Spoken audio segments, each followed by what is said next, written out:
ఓం శ్రీ మాత్రే నమః. అందరికీ నమస్కారం అండి. వృశ్చిక రాశి వారు ఈరోజు మీ ముందుకు తీసుకొచ్చిన ఈ సందేశం సాధారణం కాదు. ఇది ఒక హెచ్చరిక మాత్రమే కాదు, ఇది మీ జీవితాన్ని రక్షించే ఒక దైవ సాంకేతం అని చెప్పాలి. మీరు ఈ వీడియోని చూస్తున్నారంటే యాదృచ్ఛికం కాదు, మీకు ముందుగానే జాగ్రత్త చెప్పాలనే ఒక శక్తి మీ ముందుకు ఈ విషయాన్ని తీసుకొచ్చింది. ముందుగా మీకు ఒక ప్రశ్న. ఈ మధ్య మీరు ఎవరికైనా సహాయం చేసిన తర్వాత మీకే నష్టం జరిగినట్లు అనిపించిందా? లేదా మీరు ఇచ్చింది తిరిగి మీకు బాధగా మారిందా? మీరు ఎవరినైనా నమ్మి ఒక విషయం చెప్పి తర్వాత అదే విషయం బయటకు వెళ్ళిపోయిందా? ఒకసారి మీ మనసులో ఆలోచించుకోండి. ఎందుకంటే ఈ అమావాస్య రోజు అదే పరిస్థితి మళ్ళీ రావచ్చు. వృశ్చిక రాశి వారు ఈ అమావాస్య రోజున పొరపాటున కూడా ఒక ప్రత్యేకమైన వస్తువును ఎవ్వరికీ ఇవ్వకండి. ఇది చాలా చిన్న విషయంలాగా అనిపించినా దీని ప్రభావం మాత్రం చాలా పెద్దది కావచ్చు. మీరు రోజు ఉపయోగించే వ్యక్తిగత వస్తువులు, ముఖ్యంగా డబ్బు, బంగారం, మీ చేతిలో ఉండే వస్తువులు, మీరు ధరించే వస్తువులు, ఇవన్నీ ఈరోజు ఎవ్వరికీ ఇవ్వకండి. జాగ్రత్తగా ఉండాలి. ఎందుకంటే ఈరోజు గ్రహస్థితి ప్రకారం మీ శక్తి, మీ అదృష్టం, మీ ఆర్థిక ప్రవాహం ఇవన్నీ చాలా సున్నితంగా ఉంటాయి. మీరు ఒక్క చిన్న నిర్ణయం తీసుకున్నా అది పెద్ద ఫలితాన్ని ఇస్తుంది. ఇప్పుడు మీరు ఒక్కసారి ఊహించుకోండి, ఎవరైనా మీ దగ్గరకు వచ్చి ఒక వస్తువు ఇస్తావా, చిన్న అవసరం ఉంది, రేపే తిరిగిస్తాను అని అడిగితే మీరు సాధారణంగా ఏం చేస్తారు? వెంటనే ఇస్తారు లేక ఆలోచిస్తారు? వృశ్చిక రాశి వారు చాలా భావోద్వేగంతో వెంటనే ఇచ్చేసే మనసు కలవారు. ఎందుకంటే మీలో సహాయం చేయాలనే మనసు ఎక్కువగా ఉంటుంది. కానీ ఈసారి అదే మనసు మీకు పరీక్షగా మారుతుంది. ఈ అమావాస్య రోజు మీరు ఇవ్వకూడని సమయంలో ఇవ్విచ్చుంటే కనుక మీ పరిస్థితి పూర్తిగా మారిపోతుంది. ఇదే గ్రహ ప్రభావం అని చెప్పాలి. ఈ సమయంలో చంద్రుడు అమావాస్యలో బలహీనంగా ఉంటాడు. చంద్రుడు మనసుకి అధిపతి కాబట్టి మీ ఆలోచనలో కొంత గందరగోళం రావచ్చు. శని ప్రభావం వల్ల ఒత్తిడి పెరుగుతుంది. కేతు ప్రభావం వల్ల అనుమానాలు, కన్ఫ్యూజన్ పెరుగుతాయి. గురువు మీకు కొంత రక్షణ ఇస్తున్నా మీరు జాగ్రత్తగా ఉండకపోతే ఆ రక్షణను మీరు వదిలిపెట్టినట్టే అవుతోంది. ఇది చాలా సున్నితమైన సమయం.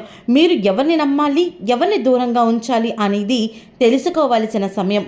వృశ్చిక రాశి వారి వ్యక్తిత్వం గురించి మాట్లాడితే మీరు చాలా లోతైన వ్యక్తులు. మీరు బయటకు చాలా స్ట్రాంగ్గా కనిపిస్తారు, కానీ లోపల మాత్రం చాలా సున్నితమైన మనసు ఉంటుంది.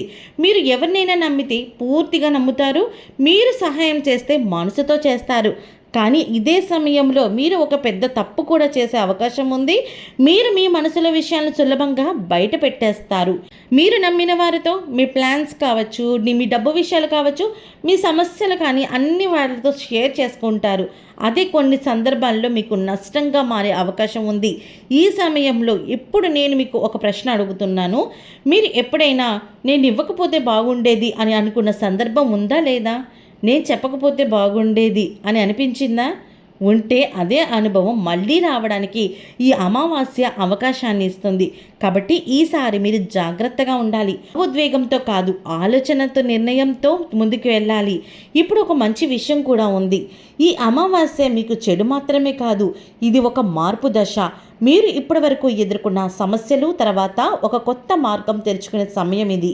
కొంతమందికి పాత సమస్యలు పరిష్కారం అవుతాయి, కొంతమందికి డబ్బు మార్గాలు కనిపిస్తాయి, ఇంకొందరికి ఒక మంచి అవకాశం వస్తుంది. కానీ మీరు జాగ్రత్తగా ఉండకపోతే మీ అదృష్టం అనేది చాలా ఆలస్యం అవుతుంది. ఉద్యోగస్తుల విషయానికి వస్తే ఈ సమయంలో మీపై పని ఒత్తిడి పెరుగుతుంది. మీ పనిని గమనించే వారు పెరుగుతారు. మీరు చేసే చిన్న తప్పు కూడా పెద్దదిగా కనిపించే అవకాశం ఉంది. కాబట్టి మీరు చేసే ప్రతి పని మీద దృష్టి పెట్టాలి. మీ మాటల్లో జాగ్రత్తగా ఉండాలి. అన్నెసెసరీగా ఎవరితోని ఆర్గ్యుమెంట్స్ పెట్టుకోకండి.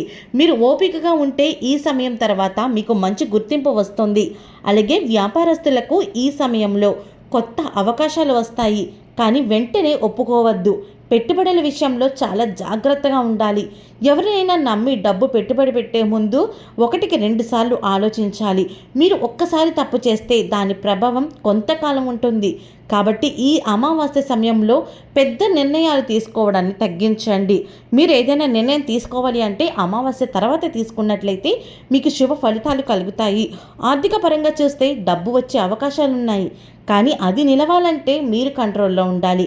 అవసరం లేని ఖర్చులు తగ్గించాలి. ముఖ్యంగా ఈ అమావాస్య రోజు ఎవరికీ కూడా డబ్బు అప్పుగా ఇవ్వకండి. ఎందుకంటే మీరు ఇచ్చిన డబ్బు తిరిగి రావడంలో ఆలస్యం అవుతుంది, లేదా మీకు అవసరం ఉన్న సమయంలో అది మీ దగ్గర ఖచ్చితంగా రాదు. కాబట్టి ఈ విషయంలో కూడా జాగ్రత్తగా ఉండండి. కుటుంబ పరంగా చిన్న చిన్న అపార్థాలు రావచ్చు. మీ మాటల వల్ల పెద్ద గొడవలు రావచ్చు. కాబట్టి మీరు మాట్లాడే ప్రతి మాటను ఆలోచించి మాట్లాడాలి. కోపంలో మాట్లాడితే తర్వాత పశ్చాత్తాపం తప్పదు. మీరు ఓపికగా ఉంటేనే సమస్యలు సులభంగా పరిష్కారం అవుతాయి. ఆరోగ్యపరంగా చూస్తే మానసిక ఒత్తిడి పెరగవచ్చు, నిద్రనే సమస్య రావచ్చు. మీరు ఎక్కువగా ఆలోచించడం వల్ల మీ మైండ్ అలసిపోతుంది. కాబట్టి కొంత సమయం మీకోసం మీరు కేటాయించుకోండి. ప్రశాంతంగా ఉండడానికి ఎక్కువగా ప్రయత్నించండి. ఇప్పుడు మళ్ళీ ఒకసారి గుర్తుంచుకోండి, ఈ అమావాస్య రోజు మీ వ్యక్తిగత వస్తువులు ఎవ్వరికి మాత్రం ఇవ్వకండి. ఇది చిన్న జాగ్రత్త అనిపించినా సరే మీ జీవితాన్ని రక్షించే ఒక పెద్ద నిర్ణయం. ఇది భయం కాదు, మీకు ముందస్తు హెచ్చరిక మాత్రమే.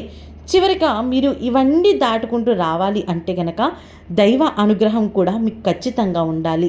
చిన్న పరిహారం కూడా చేసుకోండి. అమావాస్య రోజు ఉదయం స్నానం చేసి ఇంట్లో దేవుడి ముందు దీపం వెలిగించండి. ఓం నమ శివాయ అని 11 సార్లు జపించండి. అలాగే సాధ్యమైతే ఒకసారి దుర్గాదేవి, లక్ష్మీదేవిని మనసులో తలుచుకొని ధ్యానం చేయండి. అంతే. ఇవి చేస్తే మీరు పెద్ద పెద్ద పూజలు ఏం చేయాల్సిన అవసరం లేదండి. మీకు ఎలా అయితే సులువుగా ఉంటుందో అలా చేసుకుంటే కనీసం దైవాన్ని భక్తి అనేది మీకు ఖచ్చితంగా ఉండాలి. అలాగే వృశ్చిక రాశి వారు మీరు చాలా బలమైన వారు. మీరు ఏ పరిస్థితిలోనైనా సరే మళ్ళీ లేచే శక్తి మీకు ఉంది. ఈసారి మీరు జాగ్రత్తగా ఉంటే మీ అదృష్టం మీ వైపు తిరుగుతుంది.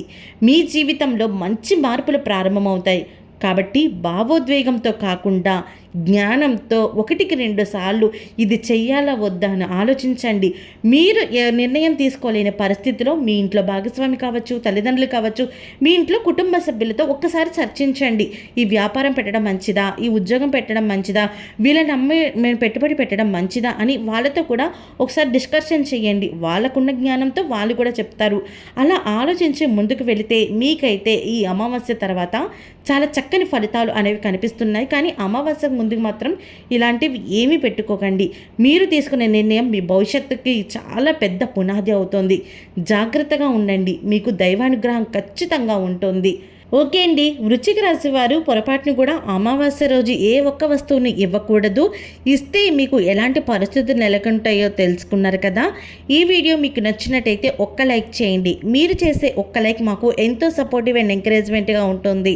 అలాగే కామెంట్ సెక్షన్లో ఓం శ్రీ మాత్రే నమః అని కామెంట్ చేయండి.